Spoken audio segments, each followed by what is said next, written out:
Welcome to another podcast, Kung Fu Talk. My guest today is Sifu Davis Rogers from England.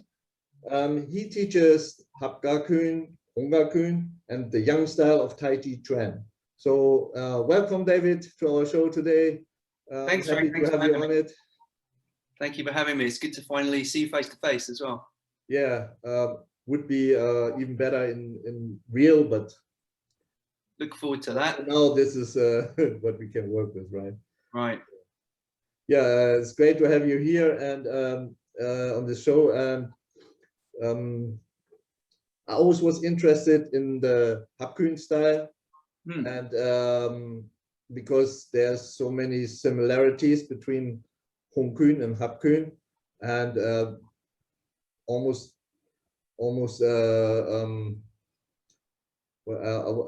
I think Hungar has a lot of influences, and I think Wong Fei Hung took a lot of exchange techniques with HIP-HOP-MUSIK masters. So it's very interesting for a Hungar person to know more about HIP-HOP-MUSIK, you know. So one of my first questions would be, what are the differences between HIP-HOP-MUSIK and Hong-Kong? Well, I think Hong-Kong was very popular in that region in southern China for a long time, when HIP-HOP-MUSIK kind of come along and was a bit of it seemed to be a bit of a disruptor. Now my Sifu has 6 generations in his family's Hong-Kong, but his father switched to HIP-HOP-MUSIK because his father was physically small, and his grandfather was a big guy, and he thought the HIP-HOP-MUSIK style would suit him because of it was like evasive and, you know, used a lot of quick movements and long range and so on. So it has some different fighting theories. I kind of think when Wong Yan Lum, sort of his time, when he started, he had his challenge matches, his famous fights and so on, it maybe was a bit like kind of when the Gracies come along and was beating everyone, because it was like, what's going on? It was like something different, a different concept. Whereas at that time, most people had the idea of, you know, the bridging and the contact, and suddenly there was someone using more evasive and, you know, stepping and so on. So I think a lot of people thought at that time, oh, this is something good. And there was more cross training, as far as I can tell. It wasn't so kind of secular as it is now, where people tended to keep amongst themselves. I think that lots of people learned and then incorporated it into their style. So, you know, in China now, lots of styles, you know, have incorporated some of the Hop-Gar stuff. And of course, in our family system, we still retain the Hong-Kong sets as well. So there's definitely a lot of crossover. Yeah, this is great. Would be also interesting to see, because your Hong-Kong is not from Lam Sai Ring, right? It's older than that, right? It's like a source, so to speak. Isn't it from not Luka Choi, the Hong Hei Gun, right? Yes, well, my Sifu's father, grandfather, great-grandfather, great-great-grandfather, so it's literally father to son, back to Hong Hei Gun, yeah. So it's a little different to some of the Lam Sai Ring stuff, but it's more or less the same. I mean, it's still obviously Hong Kong. I mean, there's still the what they call Songong Fu Kun, which is pretty well the same as your Gongji Fu Kun, as sort of the pillar set. We also have another set, Zhongda Kun, which is a short bridge. That's more like how you guys describe as the village Hong Kong, right? Which is the sort of pre Wong Fei Hong long bridges. So it's a much tighter, more compact. I saw a little bits of it on your webpage, and it was interesting because in our home family, my lineage, we have this Night Tiger set, which is also not going through Lam Sa Wing or Wong Fei Hung. So it's probably also a village style of Hong Kong. Right. And my grandmaster, when he came from China to Hong Kong, he brought it to Hong Kong, and he always kept that one set. Later it became 2 sets because it's so long, but he always kept the set in the, and what I saw with the elbow close to the body, not that's right. We have that a lot in the set too, you know. So I saw some similarities there. Yeah. Okay. So they have like 3. There's sort of 3 where you have this. You see this in a lot of the kind of the Fujian styles, and the, you know, a lot of the stuff where they have this kind of gesture. and praying mantis use it. I think it's also similar if you look at, say, Muay Thai, when they do the clinch work, where they're really throwing stuff from contact. So you have the emphasis on the bridge, and then the kind of post sort of Wong An Lum, which is more, or Wong Fei Hong rather, which is more from the waist. Yes. Kind of, see, that's maybe closer to kind of Western boxing. And then Hop-Kun is the extreme, where the hand is thrown from way back, which is, you know, so they call it sort of long bridge, medium bridge, and then short bridge styles. Right. Yeah. Short bridge is kind of hard to use with the gloves on, because it's, you know, you're using the pet and this kind of motion. So tend to be the longer bridge does better in the kind of Sanshao competitions. But obviously modern now, we have MMA with the small gloves. So you know, a lot of the stuff, they call it now dirty boxing, is kind of making a comeback. So you're seeing some of those old techniques now being used pretty effectively. So it's quite interesting to see it. Yeah, that's true. Yeah. I mean, the other stuff.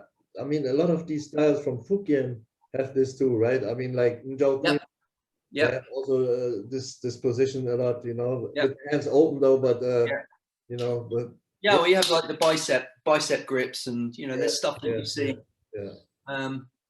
But yeah, that, and also that compression kind of force, which is you see that in a lot of even in grappling styles. I mean, I've studied with Brazilian jiu-jitsu people that use very much that top pressure, which is very much that kind of elbows in, that compressing. So when you're underneath, you just feel like crushed, you know, and that's the feeling. And I think that's maybe closer to the Hong-Kun than the Hop-Kun, because Hong-Kun's like crushing and like pushing you down and control, you know, making so you can't move, you can't escape. Whereas Hop-Kun is more that kind of in and out, stick and move, kind of evasive method. So two different kind of fighting concepts. So it makes sense actually to mix it up, Hop-Kun and Hong-Kun, you know. So you got the very compatible and the long, which is great. I mean, at some point, I want to learn at least one set. Awesome. Just one set, you know, but of Hop-Kun. Sure. At some point, because I mean the Fu Hok Seung Kun has quite a lot of the Hop-Kun technique in it. Yeah. I'm sure you'll pick it up very easy. Yeah. I saw some sets, and apart from that, they look beautiful, but I can see the fighting application and how useful this would be. You know, I have some of my guys fighting in Sanda. We don't do MMA or anything, because I have no knowledge of ground fighting, except a bit of judo that I learned, but I was a kid, you know.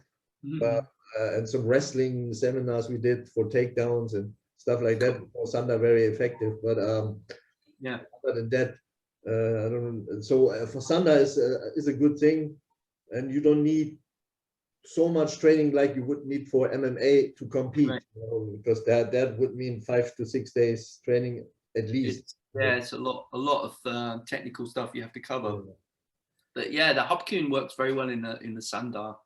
I can see that, you know. So and also I like the footwork. What I saw, this is brilliant. So but let us go back a little.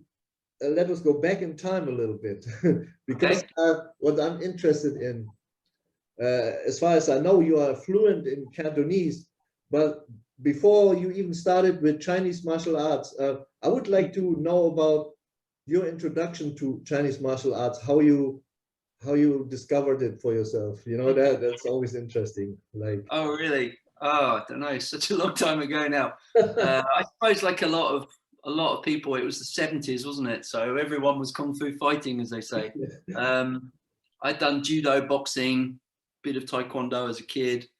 I wasn't particularly athletic, or didn't particularly enjoy fighting. I was more of a kind of a bookworm. I preferred to be in the library than in the gym. That was just my kind of way. But I, you know, after seeing some of the Kung Fu stuff, like the Kung Fu TV show, which I know is super cheesy now, but at the time it was like, well, that's interesting. Go to the library, read books on Buddhism, Taoism, read of all of like Krishnamurti, Alan Watts, and, you know, that kind of generation of thinkers, which kind of influenced me. And then I was maybe 14, and Enter the Dragon was on TV. Oh. And I don't know, 14 years old and full of hormones or whatever the heck it was, but suddenly it was like, boom, and out of the blue, I mean, completely out of character, I suddenly was like, I want to do that. And I don't know why. Looking back, it's a strange thing. And here was, you know, me who was shying away from kind of sports, suddenly was motivated to lift weights and run and try and be flexible and trying to learn Kung Fu, and looking anywhere I could learn any lessons. I went to so many different places and trying so many different styles and so on. And I don't know why that was, but it became a complete obsessive compulsive thing from the age of 14 onwards, really. Yeah, and by the time so I suppose I was more into that to begin with, and then I got into the classical stuff, you know, and the Shaw Brothers movies, and then that whole kind of Cantonese cultural sort of thing. And then I decided I want to learn Cantonese and go to Guangzhou and study there. So I kind of got that idea by the time I was 20. But what was the first style Chinese martial art that you did? So there was some Lao Ga in Lao Ga Kuen in the UK at that time, and some Hong Kuen. I learned, you know, I don't know what how legit the lineage was, but I learned Song Ying. I learned some Choi Lei Fat, some Wing Chun, some Bat Mei as well. Oh, okay. Yeah. So, but I mean, I just kind of training and with various teachers. But the Lao Ga and the Hong Ga was the sort of the ones I did the most of. So I suppose it was kind of the southern styles mostly. So when you went to China, how did you know about your Sifu, or did you right away go to your Sifu, or you just said, "I go to China and look for someone"? Or? Yeah, this was, we didn't have internet and stuff in those days, right? Just China, like, wow. As I went to Hong Kong first to get my visa, and just got on the train before the old Canton Express. That was the old slow train in, and you was watching going through the rice fields, and there's like that kind of culture shock of like, ooh, because it's very different now. But you know, this was 1990, and it was still, they hadn't opened the doors that long, so people hadn't seen foreigners before. They'd be, you know, going up to me and like pulling my hair. I had a long hair, and they were pulling my hair and looking at me, and it was just like, you know, it was strange on both sides. So I didn't have an idea, and I certainly not heard of Dang Jiang Gong or my Sifu. I didn't know anything. First thing I did probably is what is such a cliche, but it was like just to go to all the parks early in the morning and look for people practicing martial arts and talk to them. Yeah. And I trained with a few people, some good people. I learned some Wu style Taiji and some Choi Lei Fat. And there was the name Dang Jiang Gong kept coming up. So if you're really serious, you should train with Master Dang, because he's like the top master in Guangzhou. And then the first time I went to his school, he wasn't there, and some of the students were performing, but they were doing, some of them were doing like the competition style, like the modern wushu, and I was like, that's not really what I am interested in. It just wasn't really my cup of tea. And but at that time in China, the schools had to use those forms to compete. You had no choice. I mean, if you competed, you had to do those sets. But what they trained with the Sifu and when his lessons was a whole nother matter. So I went back. Fortunately, I went back, and I remember talking to my Sifu and then saying, I really want traditional. I'm here to learn traditional Kung Fu. And he said, it's like, you know, well, he said, first of all, show me something. And I did some tiger crane. And he went, it's like my granddad's Kung Fu. I was like, oh, really? And then he stood up and he did some Hong Kong, and then he did some Hop Kung to show me. And you know, when you just see it and you know it, it was like, oh yeah, right. And when he turned it on, right, he started doing his Kung Fu. I went into kind of full on, you know, beast mode kind of thing, and my hairs on the back of my neck stood up, and I went, okay, this is it. This is what I came here for. Oh. So after that, I didn't practice with anyone else. I just stopped. I said, okay, teach me. So I just really stayed with there for a few months. The first time, and I was having something like 4 or 5 hours private lessons every day. Wow. Yeah, I was so lucky. And again, you can't do it at that time because of the difference in the UK, the money and the China. And I was in a position where I'd saved up, I'd worked for a year and I'd saved up some money. I went over there and because the price difference, I was able to just say, right, private lessons every day, 4 or 5 hours, and all the classes, and I just lived it. And of course, I couldn't do that even 10 years later. It was so different, the economy and so on, how quickly China's grown. But I was in the right place at the right time. I was so lucky. In Cantonese called Yun Fan. Yeah, it's like it was just meant to be. It's like yeah, just very, very lucky. So at that first time, you already spoke some Cantonese? No, I didn't. No, hardly any. And I had again, because I was comparatively wealthy at the time, I could get an interpreter, and there was a guy who helped me and translate. So, and at the end of the first few months, you know, when you kind of have that thing of like, my head was full. I'd learned so much stuff, and I was like, I need to consolidate. I need to, you know, just work on this. And Sifu said, right, come back next year, but learn Cantonese. So I can tell you more deeper. I can explain it more deeply to you. So I said, okay. And then when I went back to England, all I did was try to learn Cantonese, train in my garden, practice. And when I felt like I had the technique, you know, superficially had what he taught me last time. So I wasn't thinking like, well, how does it go? I was confident with the movements. So I thought, right, now I can learn deeper. I can go more into it. So I came back, and he was like, kind of again, quite surprised, because he's saying when students come over and then they come and they want to learn more stuff, different stuff. I was like, no, go back, do it again, please correct me. Like, we'll go deeper, and and then we spent a lot of time doing like applications, and he was showing me more of the theory of it, and it was like, yeah. And I think about the third time I went, I started to feel like, okay, this is falling into place. This is kind of making sense to me. So each time you went there, like for the second time and third time, you stayed longer there, like a couple of months? Yeah, I was studying Chinese medicine as well. So we had like the summer holiday where the school was closed, and I'd spend the whole summer in Guangzhou training, and so those were good times. And then of course, when I had my full-time school and very busy, so many classes, then I'd just go out there for a couple of weeks or 3 weeks or something. It was very different to being able to, you know, relax and take my time. And my plan for 2020 was to go back, because I sold my school, and plan for 2020 is go back and like I was when I was 20 again, and just chill out. You know, kids are grown up now, and like it was responsibilities are not there. So I was just going to go back and spend some more time with my Sifu and kind of refine it. And then obviously COVID happened, so that never happened. But yeah, that's how it worked. And so for the last, so it was 30 years ago. But certainly 25 years of that I was running a full-time school. So yeah, that was trips to and from, but not like extended periods like the first few years.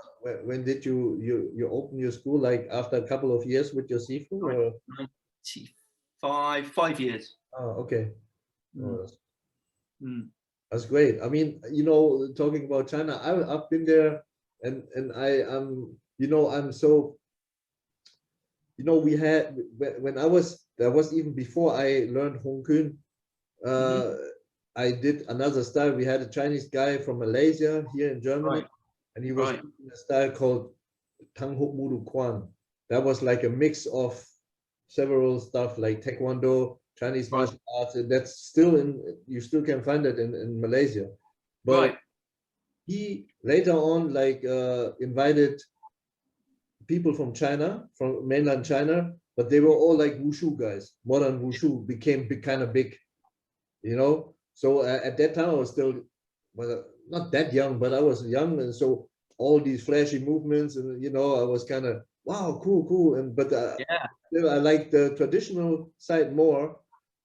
But with one of those teachers from China, I became friends. So in 1991, I went there to China, but I went to Hangzhou in Zhejiang province. This is like in the north. Yeah. And similar, I saved up some money, and then I went there, and it was, I felt like I was super rich there, because the German currency and the Chinese currency, I had so much money, you know. I was like that. But but they were just doing. I mean, I was training with the Zhejiang Wushu team. You know, that's a province. You know, each province have a team. So it's like super professionals. You know. Yeah. But I was like, oh, okay, this is cool, but this is just forms. And then I could train a little bit with the Sanda guys there, but there was no traditional kung fu, nothing.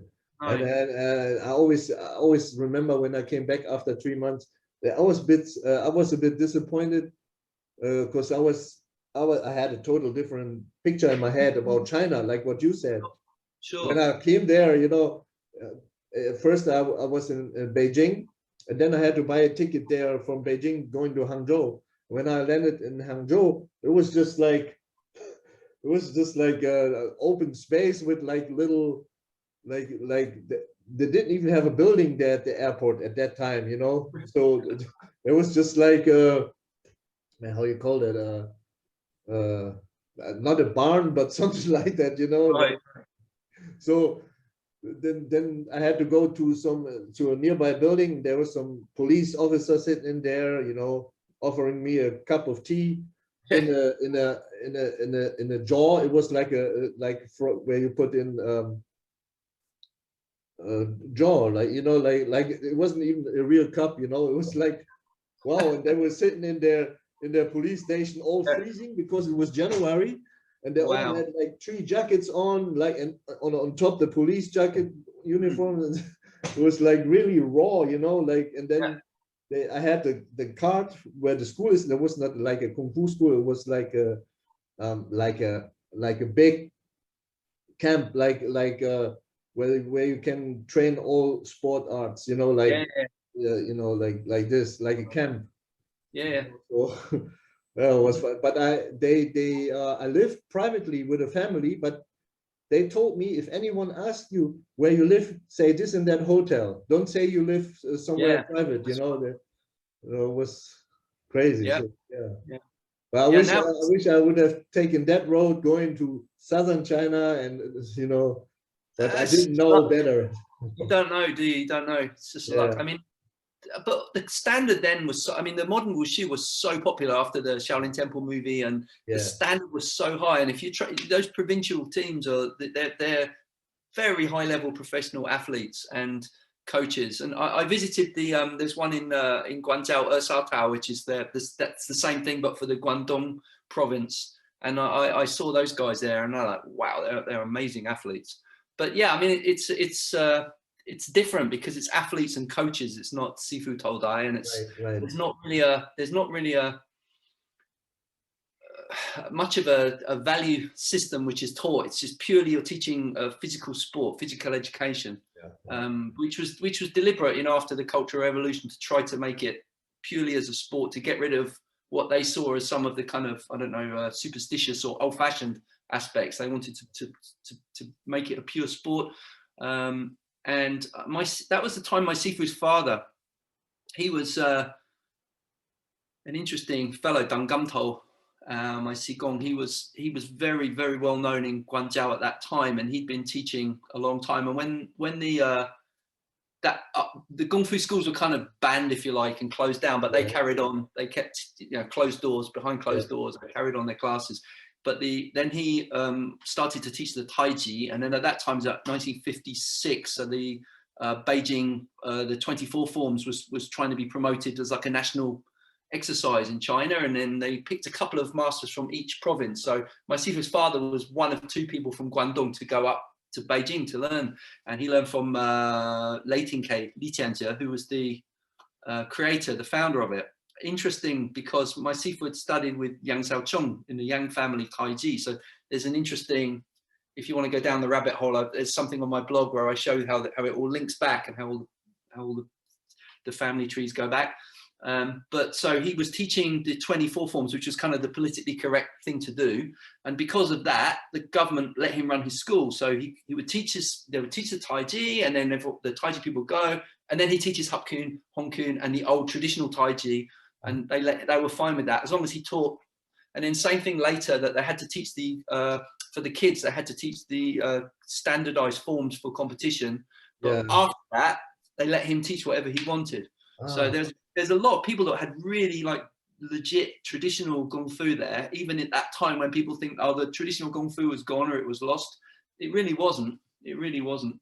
And the old Wushu, like he was part of the people who developed the modern Nanchuan. He was the one that said, okay, you need to have certain characteristics. So the Beijing brought him up from Guangzhou, and he explained like how the force and the bridge and the stance and all. If you look at all the modern manuals for the Nanchuan, he actually wrote much of that, like back in the day, a long time ago. Yeah.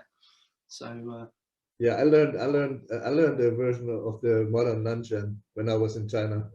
Right. Right. A little bit, yeah. Like over dramatic. Over dramatic. Yeah, I mean, it's interesting, the performance aspect, because it's like one of the main differences between the modern and the traditional is this kind of, yeah, as you say, over dramatic. And they call, in Cantonese, they call jiao, which is rhythm. And of course, you know, in traditional Kung Fu, we have jiao, you have the lion dance, you have, like when you're doing even the punches, like when you have 3 punches, like the Samseng Choi, you don't just go 1, 2, 3. There's often a bam, bam, bam. So there's like quarter beat, half beat, like, you know, combat athletes are used to that, like boxers and so on. So that there is such a thing in traditional Kung Fu, but it's way exaggerated for the modern, like long pause, like big dramatic poses and like totally over the top. Yeah, I think that the main difference is the traditional Kung Fu, their mind is they're thinking of an opponent, whereas these guys, their mind's thinking of an audience. That's different. That's a different mentality. I mean, it's beautiful to look at, if especially for people that don't have a big knowledge about martial arts. They probably see more for the eye. It's more appealing to watch like a modern wushu form than a traditional Kung Fu form. But as once you have the knowledge and you're trained in it, then it's different. Very different, yeah. But you're not going to catch many people on Instagram or something showing very traditional Kung Fu. Everyone needs something that's more visually appealing, more exaggerated, more aesthetically. Yeah, it's just over the top. So it's like a peacock's tail, right? It's just, I mean, it's not functional. Do you think that forms originally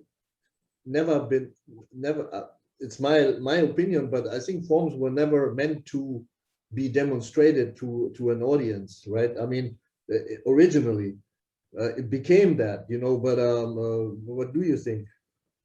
What do I think? I think it depends. When you say originally, when's original? I mean, you know, like before, like when people actually had to fight, really had to defend their village, or you know, really had to fight, and they were actually practicing to fight. Yeah. I mean, now you can say that most of the people don't practice Kung Fu to fight, for their lives or whatever. Certainly. You know? Certainly. So I think the modern way is we really split things down, don't we? So we say, oh, this movement is for striking, or this movement is for grappling, or this is a strength and conditioning, or this is, so we tend to separate everything. I think traditionally it wasn't so separated, right? I mean, like in the Hong Kong, you'll have some movements which are Hei Gong, or some which are, you know, Ling Gong, breathing, or and then some fighting movements, and they're all kind of mixed together. So when you had to fight, of course, if your village was being attacked and you had a short period of time to train up people, you're not going to spend time. A lot of that stuff is just not it's very efficient, right? So my personal opinion is it's not so much the forms that were important, it was the they call zhou-hap combinations. So you have the C techniques of your system, whatever they are, you know, hap-ga, gua, cup, ham choi, bin choi, pao choi, whatever, chap choi, and then you have combos, like how to set them up. And so maybe combos is more like boxing combinations, 3-4 moves, that kind of thing. And those would have been the ones I think mostly trained. And then you put maybe 3 or 4 combos together. You have one yatdun, one section, and then you put a few sections together and you have a set. And I think the sets were just more of a mnemonic, like to remember all these different combos.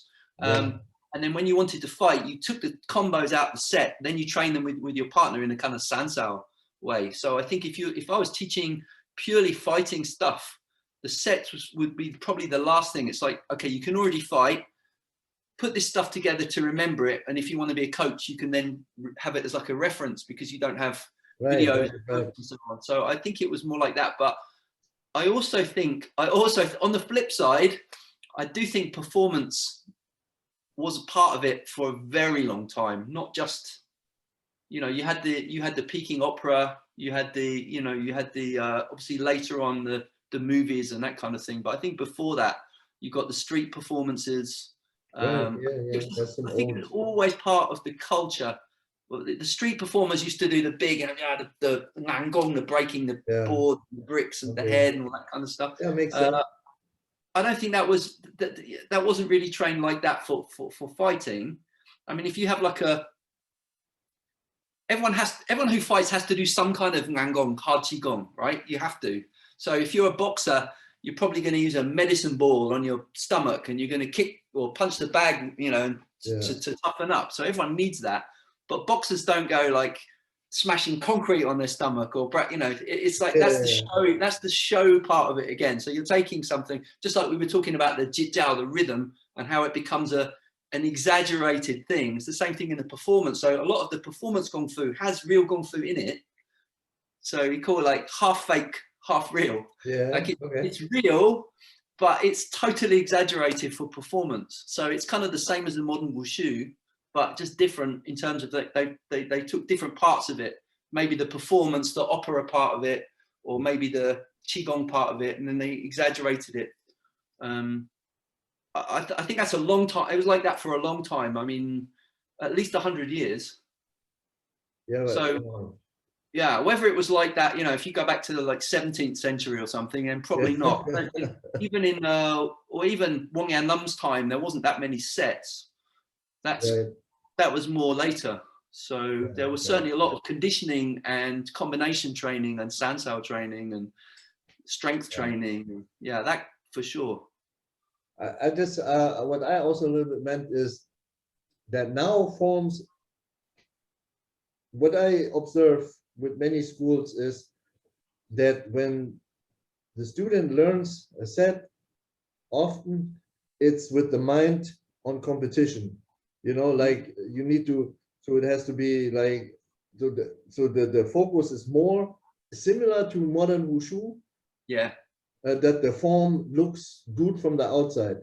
Yeah. You know, but what I always try to tell my students is, don't bother too much about what people see. Think about more what you do. Like I tell them, if you do a form, if you practice a form, first of all, it's not for fighting, but it gives you tools for fighting. Yeah. Some tools, you know, be precise with the technique, the footwork and stuff like that. Yeah. But when practicing a form, it's okay if you like do a punch or a certain technique, that you repeat it. You maybe you're not satisfied. Oh, okay. Right. Again, when doing the set, that's what I mean. Like you go to the set to maybe perfect your movement. Right. But it doesn't have to be like in one go. You know, you can even do something 3 times until you okay now, and then go on like that. You know, so that's also. But on the other side, practicing a form with full speed and power is also good for your stamina and stamina. So, I 100% agree with you. And you get people when they forget a bit or get lost, they go, oh, I have to go back to the beginning, and because it's like they think of it as like, yeah, that one was a failure, I've got to go back or something. No. Like, that's the wrong thought process. I agree with you on that. You're trying to work on your feeling. So if you're learning a piece of music, like on a guitar or something, and there's a bit you're having trouble with, then you go and you're trying to get the feeling, and you'll slow it down, and then when you've got it, you can speed it up, and then but you don't reckon how good someone is a guitar. You don't rate them by how many songs they can play, right? Exactly. I know 12 songs, I know 8 songs. Oh, I'm better than you. It's like nobody thinks like that. Nobody thinks like that. But for some reason in Kung Fu, they think, oh, if you know more sets, you must be better or something. That's a clever bit of marketing. I don't know who thought that idea up, but it's not right. You can have some people who know lots of sets whose Kung Fu is really good, and some people know very few sets whose Kung Fu is really good, and vice versa. You know, some people know very few and are excellent, or know very few and are terrible, and some know 100 sets and are terrible. So it's not about that. It's not the point. Yeah, that's true. But it's more fun, and sometimes, you know, when you've been doing one thing for years and years, it can get stale. So you do something a little bit, you know, variety is the spice of life. You know, you've got these cool weapons in the Hong Kong system, and it keeps it fun and it keeps it interesting. But as long as you have your core practice, I think that's the most important. You have to have your core practice that you do and you go back to, and it's about getting deeper with that, not just doing so many things. But yeah, a bit of variety is like spices, you know.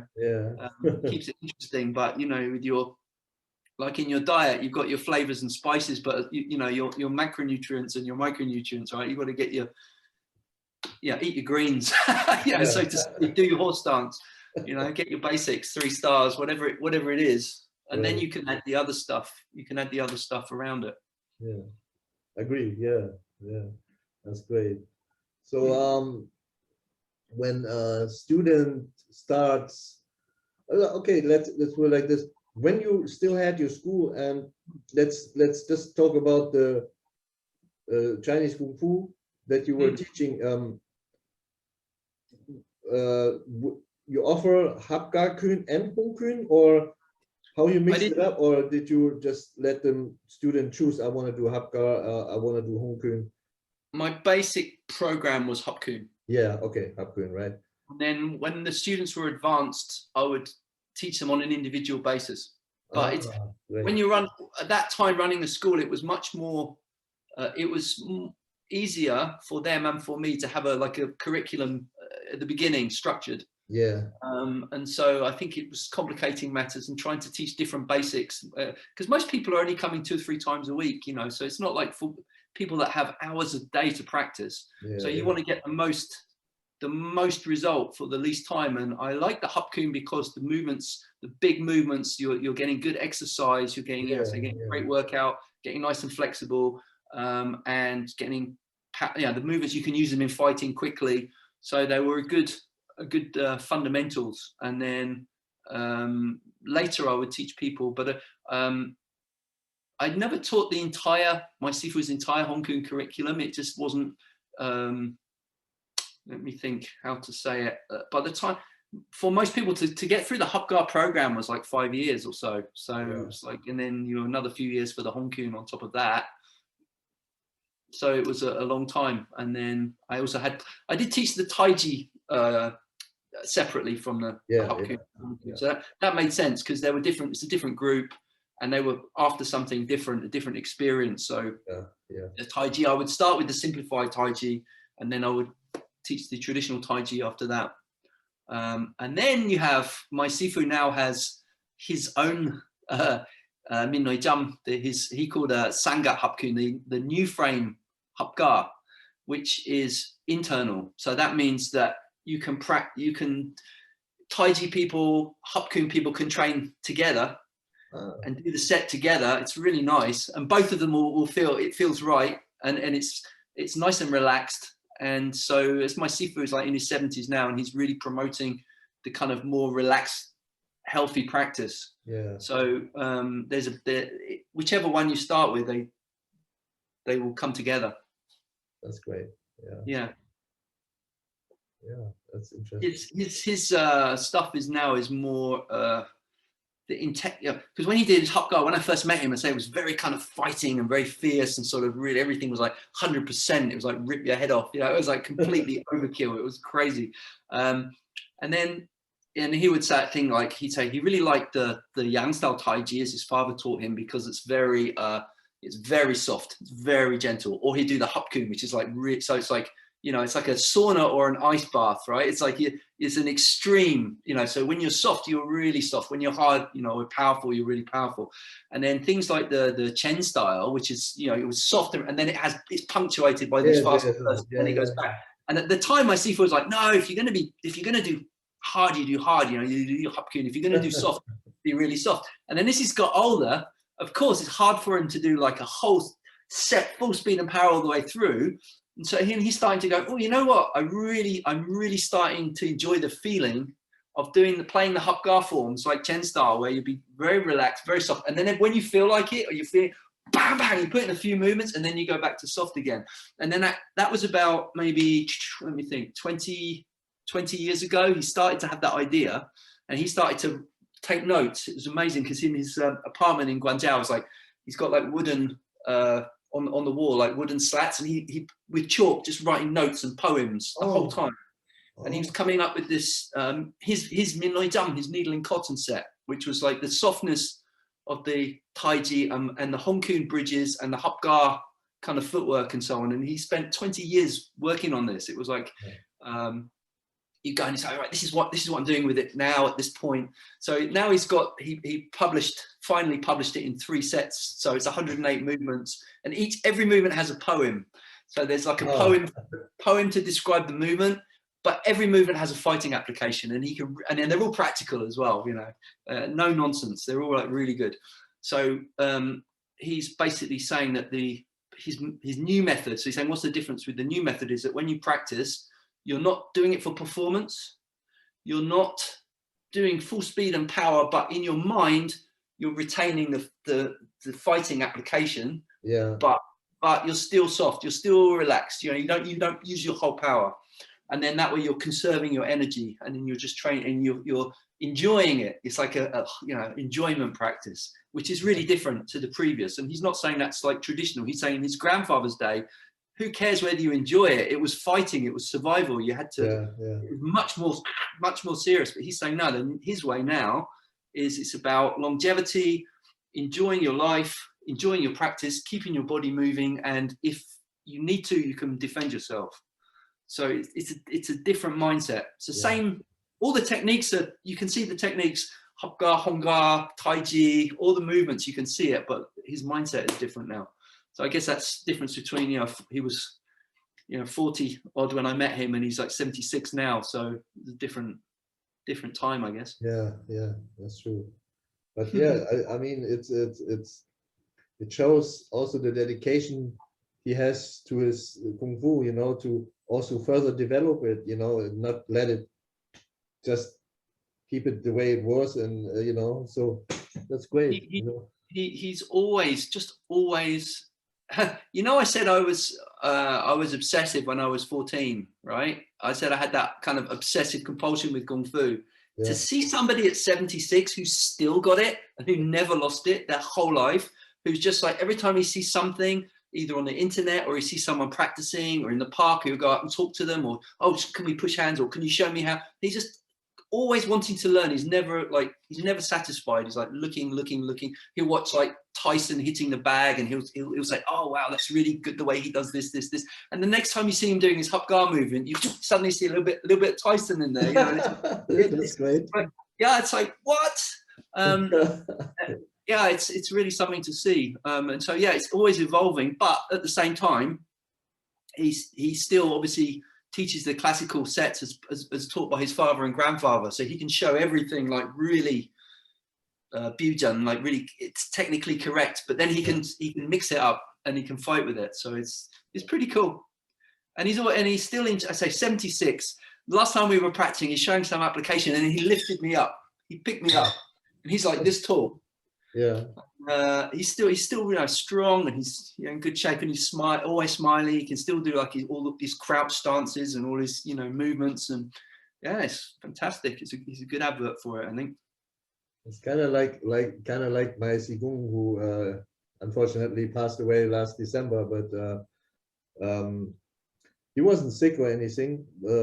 But anyway, he was, until the end, he was right, full of energy. You know, he was 83. He could still perform sets. You know, it was crazy. Every time when we came to Hong Kong, he came to the school and then gave some lessons in here and there, and corrected us. And always his eyes always like, okay. And then showed he had like big hands. You know, he was quite short, but his hands were like almost big as mine. You know, wow.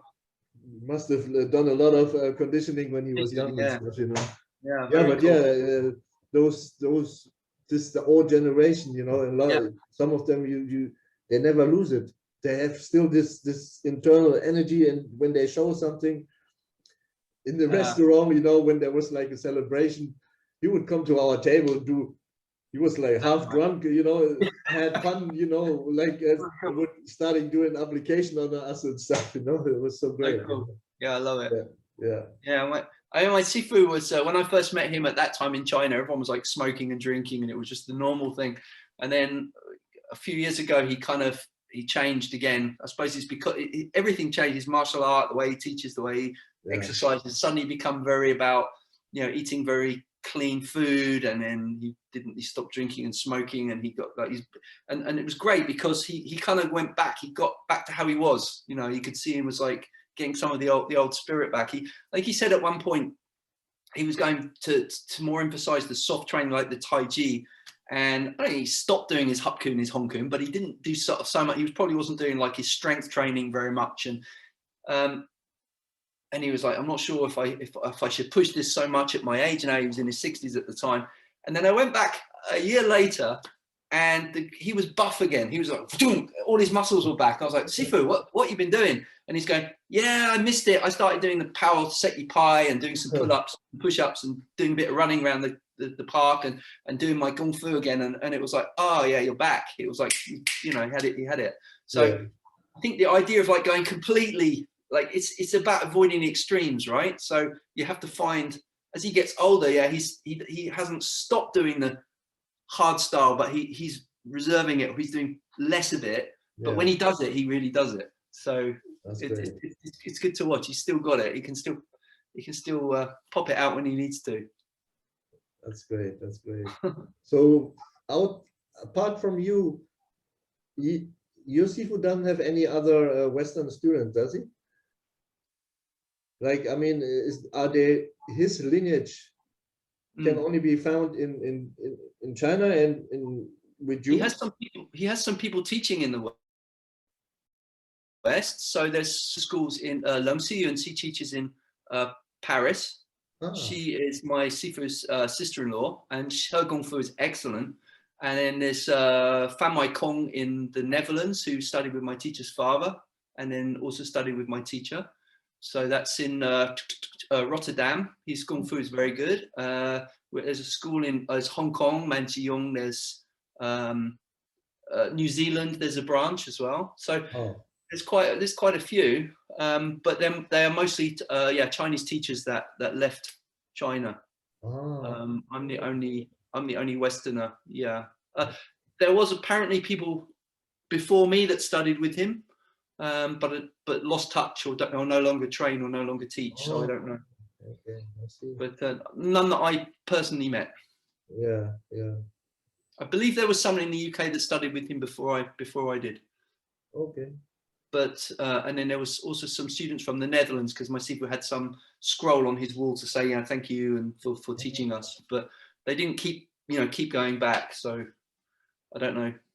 So did you also learn how to write Chinese? No, I'm really bad at that. At some point I tried to learn Cantonese. The problem here in Germany is we have not a lot of Cantonese people here. Mostly the Chinese are from mainland. There's a few, but that's also the reason why if you wanted to learn, let's say, Cantonese at a night school or something, there's nothing, you know, there is only Mandarin, you know. So well, what you can do now you can do there's websites where you can get a teacher and learn off of Zoom, and now it's different, but I mean, I'm talking about back in the day. So what I did, I had a program called Pimsleur's Cantonese. Yeah. So it started with like 30-minute, like something like a conversation, and then they would take it apart, and then you learn. You know, that's how I learned a little bit. You know. Yeah. When I came to Hong Kong, no one understood what I was saying.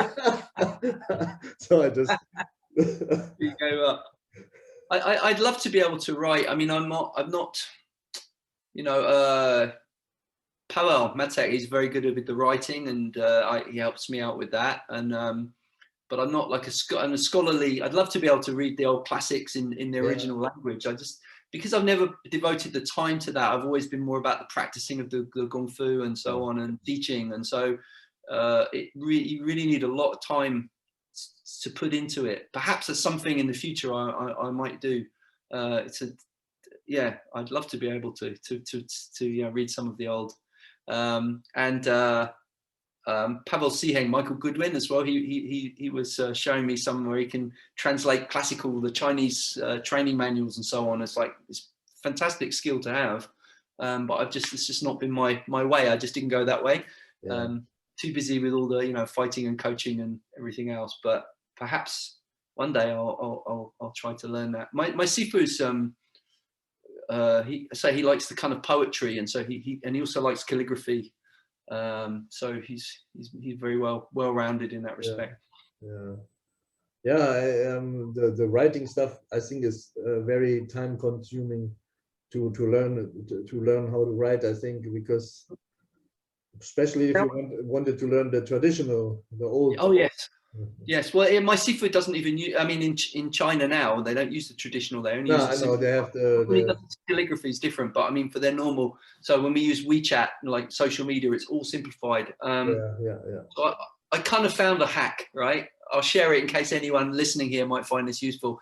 I go on the Microsoft Translate, and you can translate from the simplified to the traditional, and then it can pronounce it in Cantonese. That's the Bing translator. And I only discovered that a couple of years ago, and it was a total game changer for me, because I'd have to use like voice messages, and then I'd have to say, I can't read it. You have to speak it because I can hear it, but I can't read it. And then every time I had these texts, I'd have to trouble my friends and say, could you translate this for me, please? And it was a long, slow thing. Now, Microsoft Translator, it would just read it out and I can hear it. Okay, cool. And that's been a huge help, especially in the last time with the lockdown and everything, where everything I'm training with my Heng Dai and with my Sifu is on the internet. So, and I've been translating my Sifu's books as well. Having more time now, not being able to read Chinese, but literally pronouncing them, scanning them with this is really cheating, right? Scanning them with an app that can do the character recognition. Yes, Then putting it into Microsoft to read it out in Cantonese. When I hear it, then I write it down in English. It's a really crazy. It's crazy way of doing it, but it works. I mean, I can do it, but that's where I am. I'd much rather be able to read it properly, but don't have at least. I mean, to be able to do that. I mean, so how far are you with these books? I mean, are they going to be available at some point? Are they going to be published? It was more for my own training. I would talk to my Sifu about it when I have them all done, and it's something I might talk to him about. But it was more for my own understanding of my students, that I could, get my Sifu published a few different books, and his father published some as well. His father published the Sulohorn form. The Dailahorn was a book. Sapsam Guan, which is the Hongar stick from his grandfather, that was published in one of the Wushu magazines, like Molam Ji, the magazine. What else? And then my Sifu's done several. Is the Minnoijam, his new forms. He's also published a book on Taiji, Yang style Taiji, and the last one he did was a kind of all of his fathers and granddads like traditional forms put into a book. But the Minnoijam has the most kind of theory and text that I was trying to work through. Yeah. Also translated this year his Sun Gong Fufu-kun, which is the same as your Gongji Fufu-kun. Translating the names of the movements, and then interesting how they compare with the Lam Sai Wing ones and so on. That's just pure geekery. I mean, it's just for the fun of it. That's for the fun of it. Yeah, but it's always interesting, especially, I mean, there are still so many old articles or books or booklets. Some stuff is probably still not even discovered, you know. Maybe at sometime it will pop up some stuff we never seen, even old pictures and stuff. So interesting always. And I also know that there are some stuff was like produced in Malaysia or Singapore, you know, because a lot of Chinese immigrated there as well, and some of them are kung fu practitioner, and they wrote some stuff, and every now and then something pops up, you know. It's always interesting. And then the only thing is, the downside is it's like written in old kind of Chinese and poems, and then you need really someone who can kind of decipher everything, you know. That's where I send it off to my Sifu, and then hopefully he sends me back a voice memo. And I think, okay, I get it. I got this article. Can you read it out loud for me? I do that. Yeah. When I was in China a couple of years ago with Pavel, we found some old pictures of Lam Sai Wing doing some Hop-Gar movements, and they weren't in any of the Lam Sai Wing manuals. And I think people had seen them before, and they were like, there was one like Jin Sam Bin Choi, Fan Fa Pok Yek, and some of the classical Hop-Kun moves. So that was quite interesting, and that was things pop up all the time, don't they? Yeah, and then you don't even know what is this all about, you know. I remember like one of those pictures when he like he goes backwards, like bending forward. That's right. Which is no set, and no Hungar set has this movement. No Hungar set, yeah. And you wonder why he did. What is this all about? You know, going. That's Hop-Kun. That's the one we call that. That's called the reverse crane swing. Oh, yeah. So how is what is your Hop-Kun curriculum? Let's talk about the hand forms. I mean, it's not too many forms, right? When I first went to Guangzhou, there were 4 handsets, and nowadays my Sifu just teaches 3. Oh, okay. So the first one that was taught in his career, I'll tell you my Sifu school's curriculum first. So he taught the Gum Kun form first, which used to be called Supi Jiku Gong. So it's complicated, but the Supi Ji is the 12 bridges. And so that was something like Gongji, in that there was a section at the beginning, which was bridge training, and then there was a fighting section.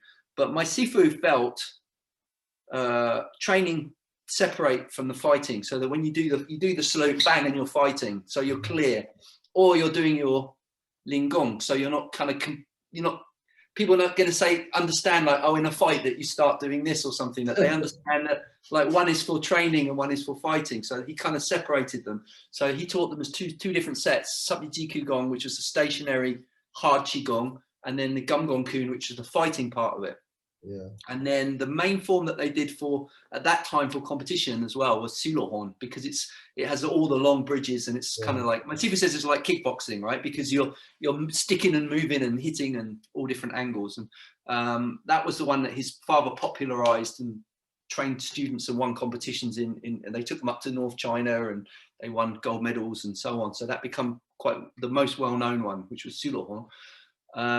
Fu Hok Seung Dao is the Tiger Crane, which is not the same as Fu Hok Seung Ying. It's a different set, and that one, as it's practiced now, has got more kind of show. If you want to do it more for competition, it's got more kind of posturing, because you've got the crane's beak and claw. But traditionally, that one was more about attack and defense, and using step method and counter offensive, whereas Sulohorn was more offensive, right? And then Dailohorn, originally that was taught as the last set. It's a bit like in Hong Kong, you have Tisin, which is like taught as the final set, but then some people say taught it at the beginning because it was preparation. So it's like one of those full circle things, because Dailohorn has a lot of very basic Hop-Gar, like twisting stance, kneeling stance, like Goiden Pao Choi, and like real like repetition, basic training stuff, even though it's got some advanced stuff in it as well, like point striking, you know, the needle finger and all this kind of thing. So those are the 4 handsets. When I first went, it was just those. Also on the curriculum is from the Hong Kong, so the they call the Seung-gong Fu-Fu-Kun, and the Zhongda-Kun. Fu-Hok-Seung-ing was taught, excuse me, as well at our school, but through my Sifu's father. But that wasn't way back from the generation. That was taught because it was like a standard Southern curriculum that was taught at the school. So really, I think that's most of it for the handsets. So yeah, not a huge amount. Yeah, but it's also not necessary, I think. Yeah, there's training sets like you know, with the weights and with the doilin, the two-person training forms, but they're all short and they're all simple ones. There's not a lot of like overly flowery or flamboyant. There's a Hong-Kun sparring form as well. Yeah, I read about it on your homepage. Yeah, it's very simple. You know, pet, jong, tu, ba. It's like real like nuts and bolts, forward, backward, different footwork, and just like very hard on the arms and like old school short bridge. So yeah, that's pretty much it for the hand, for the empty hand. And then weapon wise, my Sifu's grandfather's stick, which is the Sapsamtong Guan, which they used to call it's the Hong Kong, but they used to call Lam Su Lam. There's a Southern Shaolin Sapsamtong Guan, right? Which was famous because his grandfather was called the Canton Stick King. So he was very well known for it. He had a lot of fights with challenge fights with the pole. So that was his form. And then the Hopgar Dan Gim Do, which is like, it's like almost like a katana. It's a curved sword which is sharp on one side and is often held with two hands. Yeah. But it's sometimes held with one hand. So that's the kind of Hopgar sword. And the hilt of the sword, well, you can probably see one in the background. The hilt of the sword is shaped like the crane. Oh, okay. That's the style. And then spear, Mui Fa Tung, which is done, they call door back Mui Fa Tung, which is like a left-handed spear. So most of the northern styles will fight with the left hand forwards, thrusting with the right, and then Hopgar spears the other way around. So those are the main. Those are the Hopgar main weapons, and then in the Hong Kong you have like the knives, and then there's things like fan and umbrella, and like that's more for sansao, for like self-defense applications and so on. Right, nice, yeah. So it's not huge, the curriculum. It's not like massive. Yeah, I mean some have really a lot of forms, and I have not learned all the weapon forms because some of them, like the chain, the three the three sections chain, for some reason I don't know, not attracted to it or what, I don't know. So you know, but some there's so many weapon forms that were also added on later on as well, you know. So now in China they do the Gaoji bin, which is the 9-section whip, but it used to be Samti bin. It used to be 3.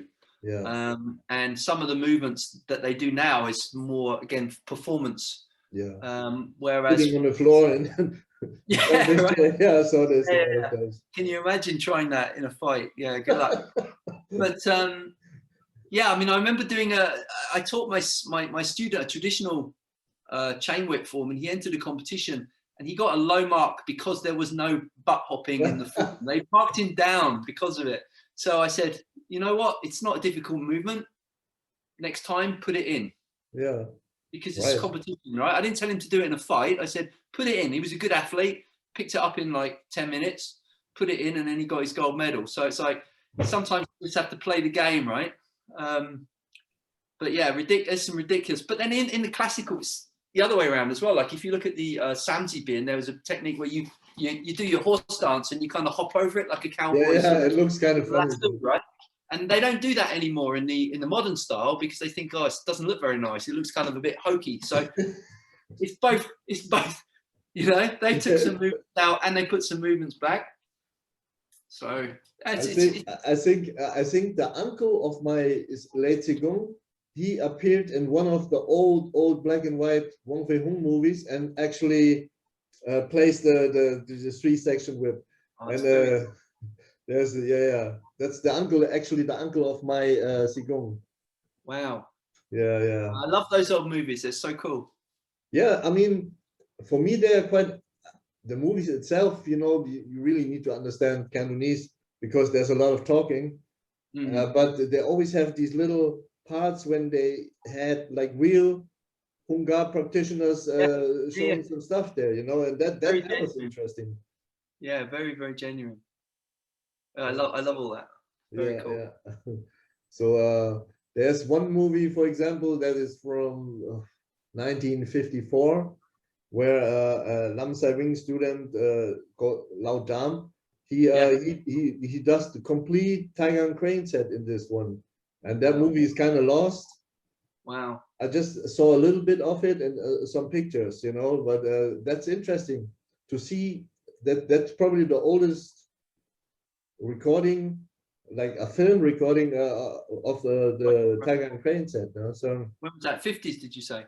Yeah, from 54. That movie is from 1954, and I even went to the Hong Kong Film Archives, and they had some old leaflets, you know, that they will hand out in that time, and that movie was called The Story of Wong Fei Hung and Lam Sai Wing. And Lao Jam always played Lam Sai Wing, his own Sifu, and they even have it written in the leaflets that he's showing the whole Taiwan crane set. And that's incredible. So, yeah, if you ever find it, my Sifu would just be so happy to see that. He would just love it. Yeah, I believe so. Yeah. My Sifu would be so happy. So let me know if you ever find it. I work on it all the time. I think I have about 50 or 60 of these old black and white Wong Fei Hung movies. No, but that one so hard to find. I've seen some on your YouTube channel, so yeah, thanks for putting those up. I've enjoyed those. Yeah, I had to remove them all though because of copyrights, and that's a shame. I had to remove a lot of stuff from my channel before. You know, now I just have some little bits. You know, that's okay. But the whole movies there's still a lot of them on YouTube though. I don't know why they don't have to take them down, but I always got warnings and stuff. You know, so. It's a shame. I saw quite a few though, fortunately, before they were taken down, so I was lucky. So. Yeah, I always saved them up too. Yeah, and many years ago, I don't know if you ever heard about Bay Logan. Yeah. He is an English guy who lives in Hong Kong, right? Is like heavily involved in the movie scene there, and he gave me once a whole. Actually, he sent it from Hong Kong to Germany, a whole box of videotapes with the old Wong Fei Hung movies. Wow. He taped them from because they occasionally will play on they would play on Hong Kong TV on some channels, you know. So he always was recording them back in the days, and then he sent me the whole box of movies, you know. But that one was not there, you know. Oh, it's a shame. Yeah. I mean, he used to be the editor of Combat magazine. Right. Yeah. When would that be? Early 80s, I think. Early 80s. Yeah, long time ago. Yeah. So I've never met him, but yeah, I'm aware of him. But what were you saying about the whip chain and so on, and the sort of silly movements? My Sifu has a very kind of common sense approach to those kind of things, and you're asking him about it, and he would say, well, if you see a boxer, like you've got Ali behind you, right? Your picture of Ali, and you see him with a jump rope. And you see where you crossover and doubles and this and that, and you wouldn't say, oh, could you use that in a boxing match? But what he's doing is he's developing his coordination and his dexterity and so on. So the idea of like some of these movements with the whip chain, it's like a boxer. It's the same kind of thing that you're developing some kind of extreme dexterity. But the movements is not literally using in boxing. No. So, but the difference is that boxers get in and box, whereas most people that do whip chain don't actually fight with it. So that's the kind of difference. But I think if all of Kung-Fu, if you combine it and you do it in the right way, I think everything is useful for something. It's only when it becomes, you know, you take bits out or you exaggerate it, it's a problem. But I think it has its place. I think all that kind of stuff. It's a skill. I mean, it's a skill. Yeah. I mean, in the 80s, when those wushu guys came over to Germany to teach modern wushu, there was this one guy I became friend with called Fang Ping, and he was a master with the double, having 2 chains, right? And then, you know, when you literally thought you were standing next to a helicopter or something, that was so loud, and he could jump and with 2 chains, that was crazy, you know. I mean, it's a skill. It's a skill. Yeah. My CJ in Paris, I saw her do a chain in one hand and a broadsword in the other hand, and spinning them around, the same kind of thing. She's cutting with the sword, and the chain's coming around, and you know, never caught, except when she'll stop deliberately, and then the chain wraps around the sword or something. It's like, that is so cool. That is so cool. I saw this set, maybe not the exact the same set, but I saw this in Malaysia or Singapore. Yeah. Some dude was doing performing this. It was impressive, definitely impressive. Exactly the same, how you call this, the rope with the dart at the end, which always moves and never stopped, and then it wraps around their arm, and then around their leg, and they kick it off and stuff like that. So I heard that was Wang Feihong's favorite weapon. Yeah, I heard that too, but I don't know. It wasn't passed down in the yeah. He kept that one, right? He kept that one for himself. I don't know any Hunga person that has this set. No, but I just heard the story that it was Wang Feihong. Yeah, but I hear it too. Yeah. And there are some people now, and you're starting to see it on the Chinese social media, that train with the rope dart, but actually have targets around. So they're doing the form, and they're actually hitting things with it. Oh. So they're not just doing it just for show, but they're training their accuracy. And there's some amazing, there's one guy, he's got little balls hanging off of tree branches, and he's throwing this thing and just hitting every shot. Wow. So yeah, the skill's still there. Some people can do it still. Yeah. You just got to put so much time into it. I mean, it's like, that's the thing for us now. It's like well, I don't know about with the lockdown. I mean, I suppose we have got time now, but people were just so too busy, and you know, we've got so many distractions. Whereas these old guys in China, they had nothing to do all day. You know, you've got a piece of rope with a metal on the end, and you're just playing with it all day. You're going to develop some pretty good skills after a few years, right? I think I read about Quantak Hing, the guy who played Wang Feihong. He was actually good with the kind of horse whip. You know, where he could like also from far hit off like a candle or whatever and stuff like that. He was HIP-HOP as well, White Crane. Right. Yeah. Exactly. He wasn't actually a Hungar guy at all in the first place. I think it was just a White Crane guy. Yeah, right. Yeah. Which is why the posture. That's HIP-HOP. Everyone associates that. So when you do that, I was doing a demonstration in China one time, and there's like one of the forms, you turn around and do that, and everyone goes, Wang Feihong. It's like, hey, he got it from us. Yeah. Well, Wang Feihong cross-trained. I mean, he learned a lot from HIP-HOP, so makes sense, right? I think it was more because of Quantak King in the movies. Yeah, of course, but yeah, it's interesting. So interesting. So just to round it up a little bit, you know, we don't have to get too deep into it, but so at some point you started to, I don't know how soon you did it after you opened your school, starting like MMA classes, like you had fighters really, right, competing and all that. I did. No, when I first opened my school, there wasn't MMA at that time. Yeah, it was very early days. I mean, we had the UFC, but they didn't actually call it MMA in those days. There was no holds barred fighting.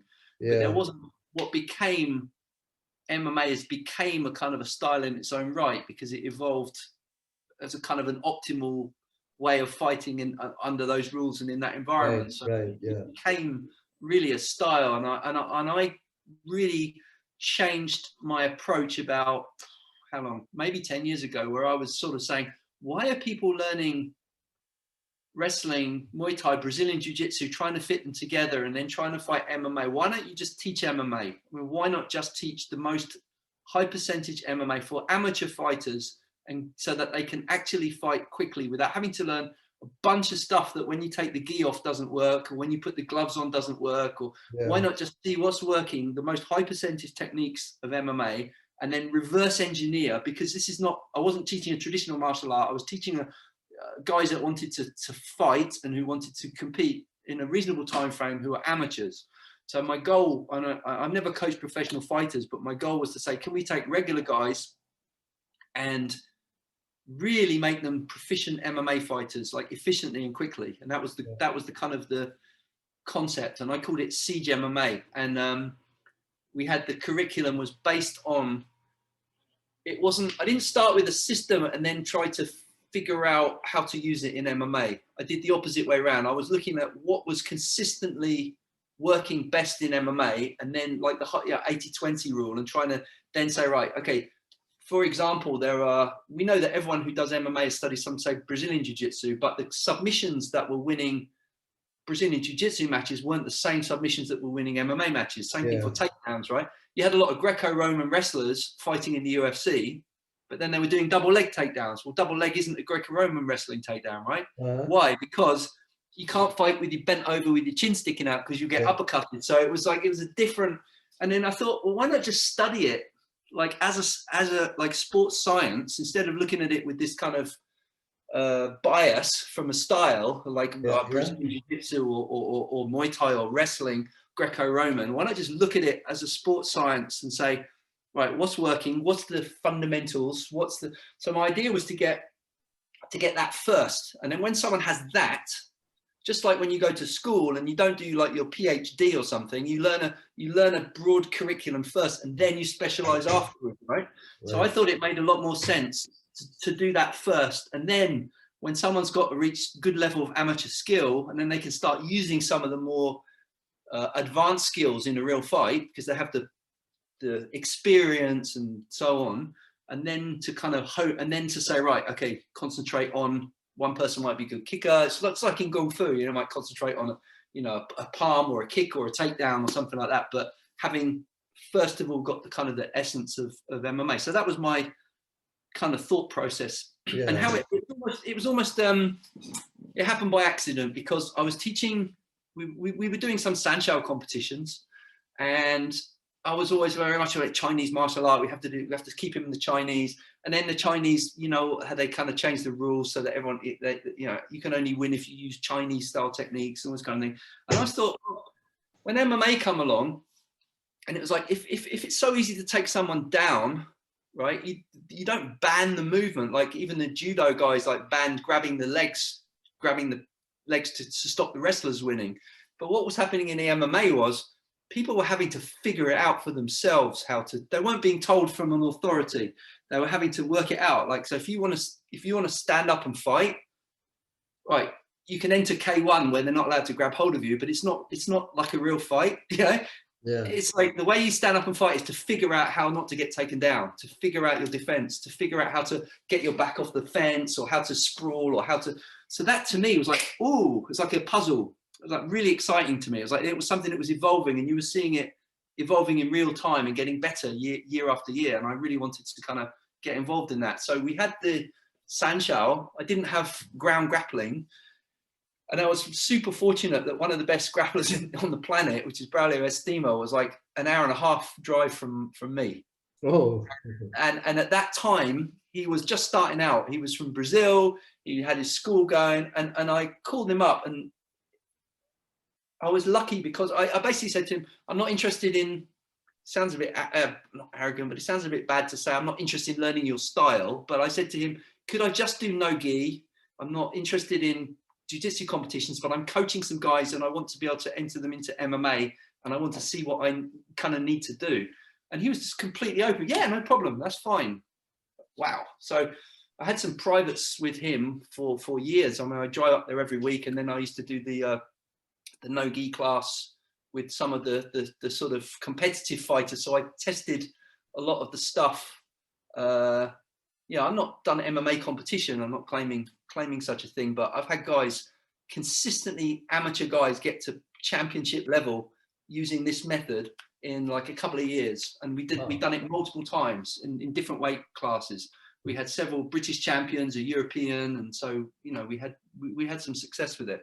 But that was kind of as far as I wanted to take it, because I sort of felt beyond that point, it's professional sports and that kind of thing. It's not my interest.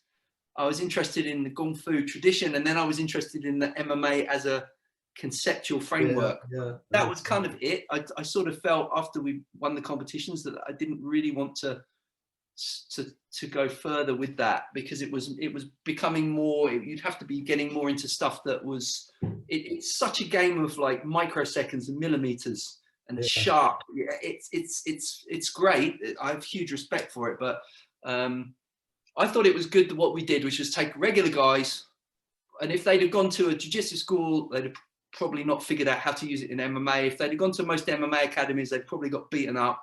But we took them from kind of zero to hero, and then within a couple of years they were going to big events and winning like national championships, and that was a cool thing. But yeah, I'm kind of done with that. I don't really do that anymore. But that was a phase, if you like. It helped me because I used MMA as a way of testing my own Kung Fu stuff. So I would go to different places, Thailand, and I went to some various MMA camps in the States, and spar with people and say, can I use this footwork, or can I this combination or this takedown? Because my Sifu's father's generation was mainly his grandfather. They were just all the time fighting. It was like real fights all the time. And I'm not. I was brought up in an area which was quite peaceful, so I didn't have to, I wasn't in like a tough ghetto, or I wasn't like, so I didn't have that kind of background. So I have a lot of I've trained martial arts for decades, so it's like a lot of knowledge. But you're thinking, well, you're not really. It's not like your own life or death or something like that. And MMA was just an opportunity for me that I could go to somewhere like I went to. My daughter was competing in the Paralympics in Rio, so I was in Rio, and I just walked into a school like Luta Livre Academy, and there's professional fighters there, and I'm just like, can I join your fighting class? And then suddenly, you're sparring with these guys, and there's like these complete, dangerous guys. And it's like awesome. Like just the fact that I got to the point that I was, in my 40s, and I could still do that was just so rewarding. And so then I went to Hawaii. Burton Richardson, who was Chris Lieben's coach, very, very good MMA coach. He helped me a lot. He helped me a lot in the early days, integrating the striking and the grappling. So he was very good help to me. And I went to his school, and he was doing like MMA sparring with weapons. Like he was adding like sticks and stuff. And it's like, this is great, So I got the idea and took it back to my school and kind of ran with it.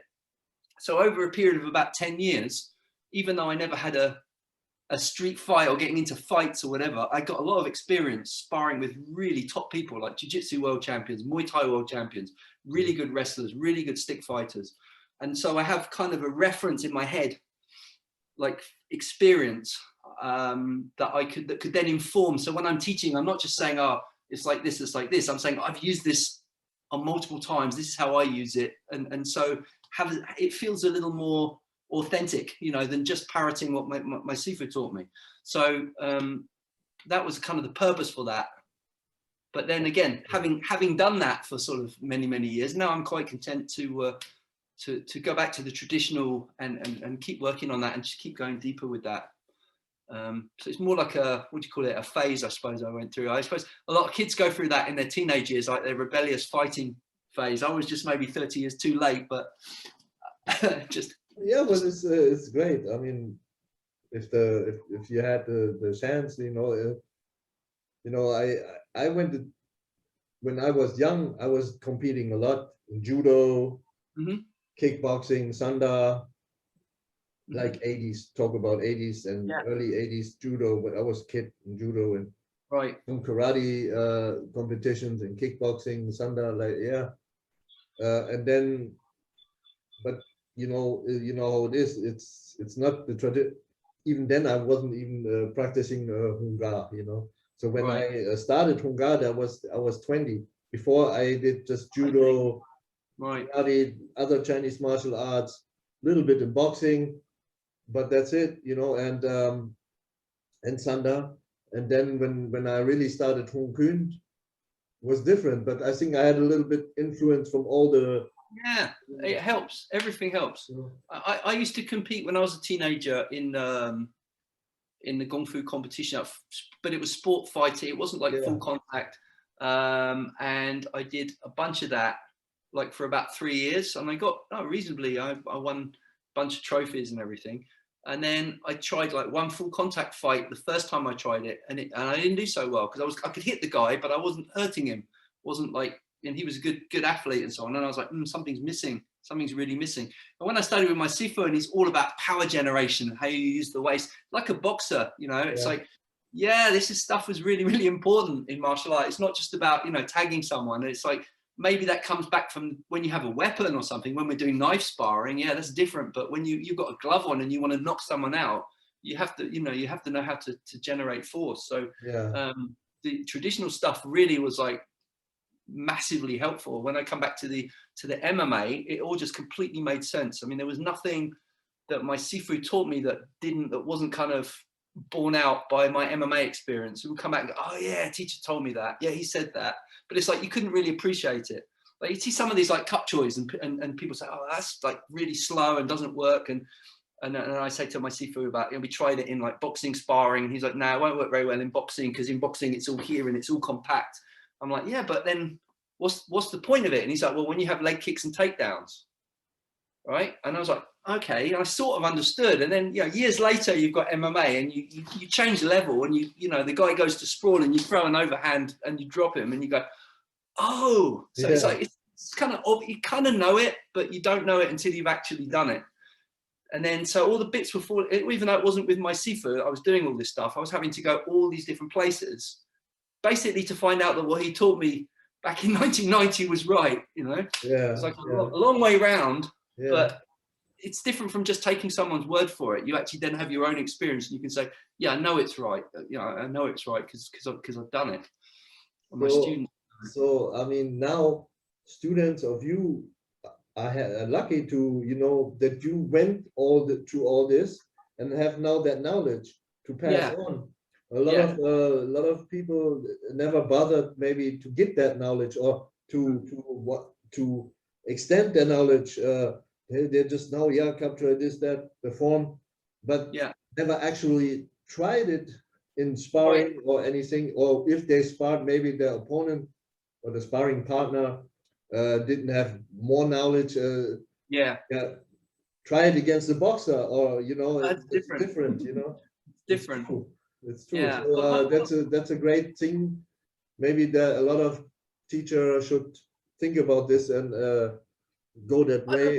At least try out more outside of their own environment. You know. I'm not saying it's right for everybody, and I'm not disparaging traditional people that haven't done that, and I don't say that. But if you're honest and you want to teach your students self-defense in a modern world, you have a duty for that kind of thing. But if you're just teaching it as a cultural thing and saying, oh, we're teaching traditional Kung Fu as an art or as whatever, that's cool. That's absolutely brilliant. But if you're really claiming, if you're teaching a pole form or something, and you're saying, this is for fencing, you've never actually had somebody put a helmet on and like figured out how this stuff works in real time, you're always it's always theory. Yeah. And I don't think, it wasn't until I just started testing stuff that I really understood Kung Fu like really viscerally. Now when I do my forms, it's different, even though it's the same, because I have when I'm doing the movement, I have a reference. I can feel like, okay, this is how I'm using it. And when my Sifu does it, it's a whole nother level, because, you know, he's done it when he does his Minoi jump form, like every movement in it, he's done in real fights, you know. Oh, this time this guy tried to take me down and I twisted his neck and I did that. So when he's doing the movement, he's putting his experience into it. So it's not so much the form that made him great, as more like his experience has made the form great, right? That way around. Yeah, most people I think have it the other way around. So as long as you're honest. My later experience was when I you know, I've lived on the Philippines and in Asia for almost nearly 6 years, with off and on. But the last 3 years I stayed for 3 years in one go. I stayed in Manila, Philippines. And when I came back to Germany, I was teaching in Manila already a little bit. I mean, I had a school there, like like 20 students, and you know. So when I came back here, that was also my plan, and I really fairly quickly opened the school. Yeah. First, I rented hours in another school, but maybe a year later, I already had my own school. But I started to work, and you know, not because I wanted to, I started to work in security. So basically I was bouncing in the club, you know. So I did that for nearly 10 years. Actually, I only stopped because of COVID. You know, I was doing it until actually the day, I think 1 year ago, March 17, I was still working, and then I was supposed to work next day, weekend work, you know, and then they canceled everything. So that was the last time I worked. It's a year ago now, but I worked there nearly 10 years. And so working as a bouncer is not, obviously it's not like fist fights all the time, mostly not, but it's on controlling people, you know, restrain them. I discovered that bridges, you know, bridges and grappling, kind of, you know, stand-up grappling, like, you know, Hunga, we have a lot of grabbing and stuff, and it works very good. It works very good, I must say. I think the mistake a lot of people do is they try to apply it in the wrong environment. So like someone's boxing you and you're trying to do tiger claws and stuff. But, no, it's different. But in a nightclub environment, it's perfect because you're close. You're trying to control them. You know, it's exactly the right method. So I think that's awesome. I think it's really good. And then what also is important is the conditioning, right? The lean gung. So you know, you can. Doesn't matter how many movements you know, if you don't have the strength to use them, then they are useless, right? So like all that lean gung that we do came into place there, you know. So I used to teach some about, I've never done door work, right? But I used to teach a group. There was a nightclub that was about 25 miles from my house in like another city. But it was famous because it was really rough and there were fights all the time. And one of the guys heard, oh, there's somebody in Bedford, like the next town, teaching Kung Fu. So, oh, we'll try. So he came down with his mate. So these two kind of doormen turned up. And I was like fairly new to teaching at that time. And it was a little bit intimidating because they were like massive guys. Like, we want to, how about this Kung Fu thing, you know? And I was like, well, okay. And they were talking to, what would you do if blah, blah, blah. And I was like, I don't know, let's see.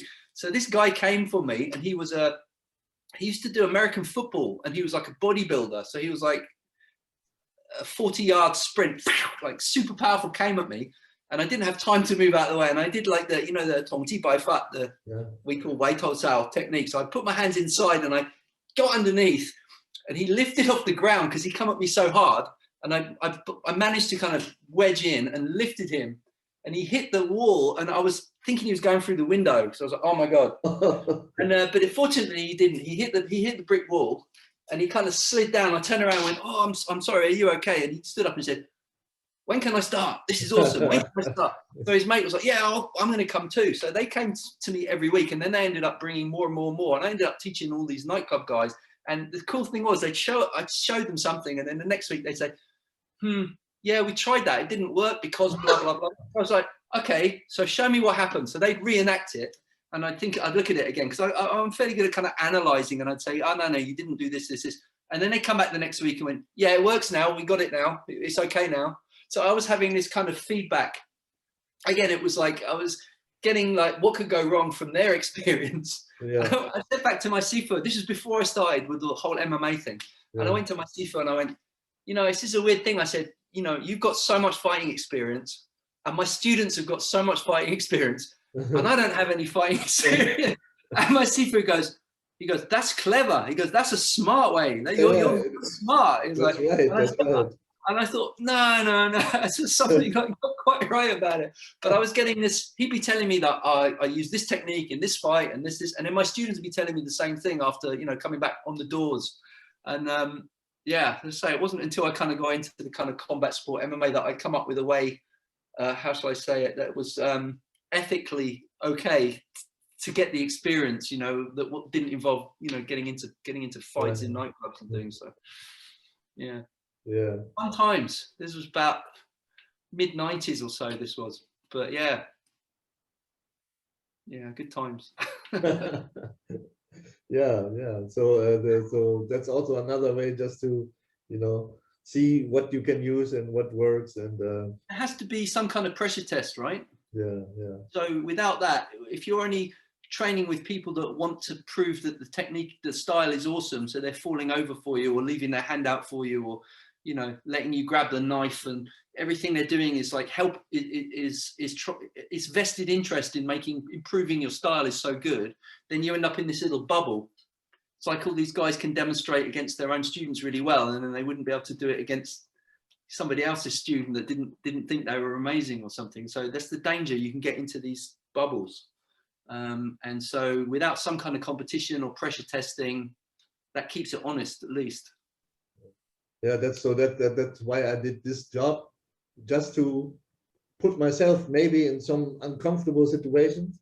Yes. So just to see, you know, because I had a school, you know, I have a school, but I also want to be able to teach, you know, useful stuff.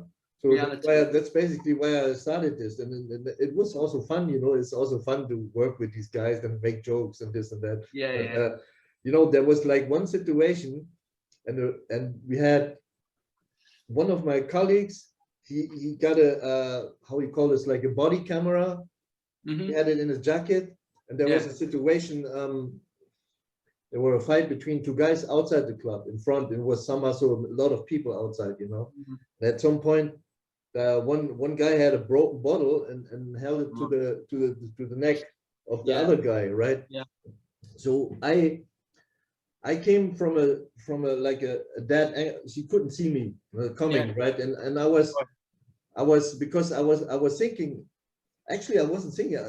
It went so fast, but I still thought, if I grab his arm like this, then I might push his hand in the direction of the neck, right? So I need to think. I need to get his hand away from his neck, you know, because he wasn't just threatening. He was threatening him, but it was really close to the neck. So so I went there, and because he didn't see me coming, I went underneath his arm like this, right? And then I pulled him like this out, and I had a lock over my elbow. Was he was pretty fast letting the bottle go, and then I had him to the floor, and I controlled him there, you know. Well, that's classical Hong Kong right there, isn't it? Yeah, it was bringing the horse to the stable. Stable, yeah. Right. So, but the thing is, the other guy, he filmed everything, but I never got to see it. You know, he told me. Oh, that's a shame. Oh, that would have been one for your YouTube channel, right? I didn't even know. I didn't even know until maybe 6 months later. He told me, you know, I got this camera. I always film sometimes, and like some funny discussion and this and that. You know, I was uploading this to YouTube. Also, the one time when you disarmed the guy with the bottle, I said, "What?" Yeah. I had it on YouTube, but for some reason I had to take it down or something. I said, "Why you never told me anything? You still got it?" "Yeah, I gotta look for it." And it's years ago. I never had it. I never saw it. And I said, "Man, oh no, man! I would love to see this. You know, that's like some material, like real kung-fu. I like it. So yeah, but at least you know. I mean, you've done it, and you've done it in real time under that kind of pressure, adrenaline, and you say if you'd done it wrong, the guy could have got his neck cut. That's so I just remember I put on my gloves. They you know, you can't cut through them. So I just remember that, and I remember I kind of sneaked, because there was many people there, and they were all looking. No one was doing anything, and then just remember that, and then I remember how I saw the bottle flying, you know, off his hand, and I got him nailed to the floor, and then then the stupid thing is, once I had him to the floor, all of a sudden 5, 6 people came and jumped in and tried to kick him, and I remember I shouted, "Stop! Stop! Get away, you know, stop doing that." And, you know, because he couldn't do anything anyway. So, but yeah, that was like one of the more crazy situations. Yeah. Some stabbings and stuff happened there too. Yeah.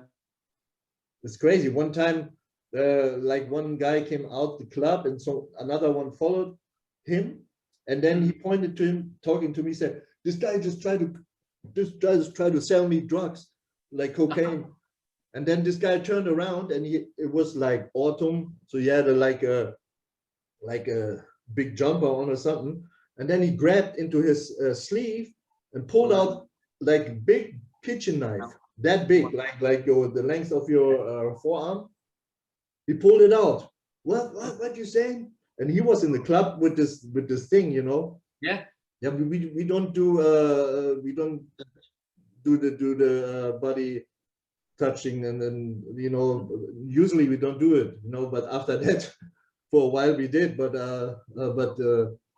that's also, you know, then for the first moment he got this big knife out, but I knew the guy. I mean, it's not like a friend of mine, but I saw him more often, and then I talked to him, yeah, hey, go take this knife down and blah blah blah, you know. And then luckily he didn't do anything, you know, but it's crazy when you see a big knife like that, kitchen knife, you know, crazy. Ooh. Yeah, they're more dangerous than most of the martial art weapons out there, aren't they? A kitchen knife is harder to deal with. Yeah, man, you don't want to run into that, you know. Ooh. Yeah. But yeah, I don't. What time we have now? No idea. I think we spoke a long time already. This is like 2 hours something. Yeah, we should wrap it. Super great. So when people want to look you up on the internet, where they find you? So my school's closed now, but I've kept my website because I'm teaching online. So I have risingcrane.co.uk, and all the links to everything's on there. So there's an Instagram. I'm not on. Well, I have a Facebook group, although I'm trying to stay off social media at the moment. But I'll go back to that. But I run an online academy, Hop Guy and Tai Chi. There's some free courses on there. So if people want to go on it, it's on the Thinkific platform. You can find the links on my website. And there's a free Kung Fu and a free Tai Chi course, and then there's some beginner classes, and then once or twice a year I'll do an enrollment for a group of students where I take them through the curriculum, and we also do online lessons via Zoom. There's a community page where people upload the video and then I correct it and help them and give feedback. So it's we've been doing that about a year, and it's working surprisingly well. I mean, of course, you know, for martial arts, hands-on and sparring and stuff's really important, but there's a lot of stuff. There's a lot of stuff that you can really make surprising progress on solo if you have a method and you have someone that can give you feedback. People are making really good progress with it. So I think at this time, I think we should concentrate on the stuff that we can do rather than stuff that we can't do. And, you know, everyone can at least work on their flexibility, strength, learn, you know, getting their forms, and the Tai Chi people can work on the, you know, the Qigong and different exercises. So yeah, people can still benefit even if they can't get to a school. That's right. I mean, that's the good thing about having forms now. I mean, it's good anyway, but you know, yeah, suddenly everyone you can do by yourself, you know. Yeah, just keep. I think it's very important now. Like now that most of the schools and gyms are all closed down because of COVID, that people should still be able to practice in some way. So like the online classes, that's a great thing, I think. You know? Well, imagine if I had that when I was first starting. I mean, what a difference that would have made to me. Yeah. I mean, that I could have just said, right, my Sifu of this form, section 3, front view or side view, or if I had any questions, could just say, what point do you shift the weight, or how many degrees is the hip, and you can just get an answer. I mean, and having the pictures and the slow-mo, and it's such a resource that you think, wow, that would have really helped. And I'm not saying you can get every part of martial arts like that, of course not. You need sparring partners, and you need hands-on, you need to feel some of it, but if it can give you, I think for some parts it's actually better than learning, because the teacher's going to show you once or twice and then go away and practice it. But be able to say, I'll watch it 10 times and I'll watch it in slow motion and I'll frame by frame it. So for some things it's even better, I think, than face-to-face teaching. So yeah, anyway, if anyone wants to have a go or any questions, david@risingcrane.co.uk. Anyone wants to drop me a message and ask me anything, I'll be happy to answer. I will also put the links in the description. So when the people eventually watch the video, they can just click on the links in the description box and reach you right away that way. There's a YouTube channel as well, Rising Crane, and there's a lot of free lessons on there, Tai Chi and Kung Fu. I will link everything up in the description box, your homepage, your YouTube channel, you know, so people can reach you. I'm looking thank you forward for taking the time. It was super great. You know, I really enjoyed that. Me too. Me too. I think we are roughly. We might be the same age. How old? 51.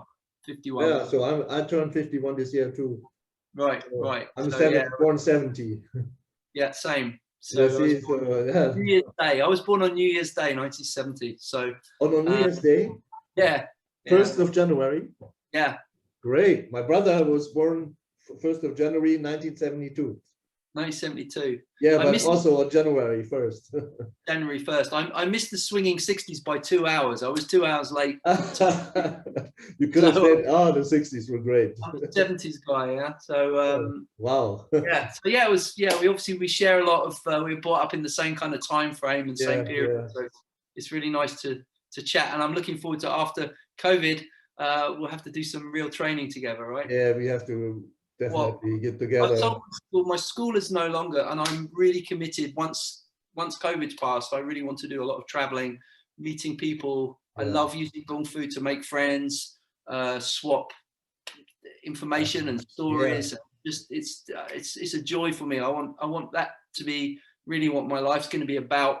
You know, for the foreseeable future. I just really want, rather than being on something of a treadmill of teaching 6 classes a day for 25 years, which is which was what I was doing. Now just to more relax and enjoy my Kung Fu and meet people, have nice conversations and drink some tea and do some practice. So I look forward to. And I gotta say, you know, I've been teaching a long time now, but I miss learning something new, you know. So and I always was looking the long range styles, like, or BoFaat is also a long range style, but I think I always like more white crane, and I have a friend in the Philippines who teaches the white crane from Hong Kong. Excellent. Yeah, but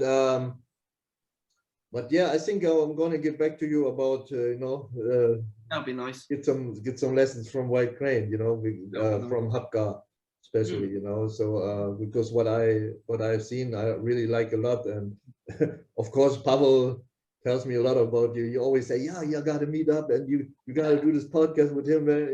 Yeah, I know. I'm sure you the two of you get along well. I said, yeah. We spoke briefly on Messenger, you know. Right.